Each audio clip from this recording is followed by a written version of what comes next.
Bismillahirrahmanirrahim. Assalamualaikum warahmatullahi wabarakatuh. Perkenalkan, saya Nurul Rahmi, NIM 190386. Pada kesempatan kali ini, saya akan menjelaskan bagaimana mekanisme sistem imunitas humoral. Baiklah, sebelum itu, kita perlu mengetahui apa itu imunitas humoral. Imunitas humoral adalah aspek imunitas yang dimediasi oleh makromolekul yang ditemukan di dalam cairan ekstraseluler, seperti antibodi yang disekresikan, protein komplemen, dan peptida antimikroba tertentu. Sel yang berperan pada sistem imunitas spesifik humoral ini adalah sel B atau sel limfosit B. Sel B ini berasal dari sumsum tulang belakang. Sel B yang dirangsang oleh benda asing akan berproliferasi, berdiferensiasi, dan berkembang menjadi sel plasma yang akan memproduksi antibodi. Sel plasma yang memproduksi dan melepaskan antibodi spesifik ke dalam darah diprogram untuk memproduksi satu jenis antibodi spesifik terhadap antigen tertentu.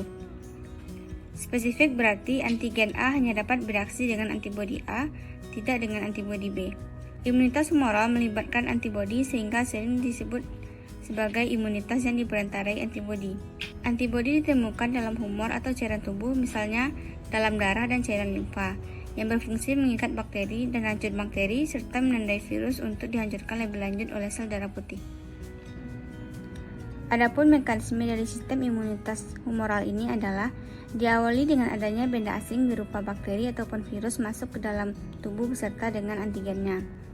Kemudian, sel penyaji antigen atau PC berupa sel dendritik ataupun makrofag akan memfagosis patogen dan menghasilkan MHC2 yang akan mengikat antigen pada patogen menjadi kompleks MHC2 yang akan dimunculkan pada permukaan dendritik.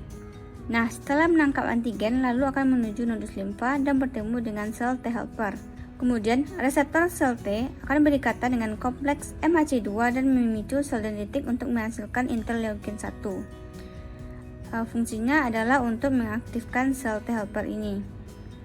Kemudian, sel T helper atau sel T penolong akan aktif dan memperbanyak diri, lalu mensekresikan lagi interleukin 2 yang akan mengaktifkan sel B, dan sel B akan memperbanyak diri. Antigen pada bakteri akan berikatan dengan reseptor sel B, lalu memfagosit antigen tersebut. Kemudian memunculkan kompleks MHC2 dan akan berikatan dengan sel fagosit T helper yang sudah aktif tadi. Hal ini akan memicu sel limfosit B untuk memperbanyak diri dan berproliferasi untuk menjadi sel limfosit B plasma menjadi sel B memori. Nah, sel limfosit B plasma inilah yang akan menghasilkan antibodi untuk menonaktifkan antigen. Sedangkan sel B memori akan mengingat antigen jika sewaktu-waktu terjadi infeksi yang sama. Dan jika terjadi serangan oleh antigen yang sama, akan mengubah sel B memori menjadi sel B plasma. Baiklah, mungkin sekian penjelasan dari saya. Apabila ada kata-kata yang salah, mohon dimaafkan. Billahi taufiq wal hidayah. Assalamualaikum warahmatullahi wabarakatuh.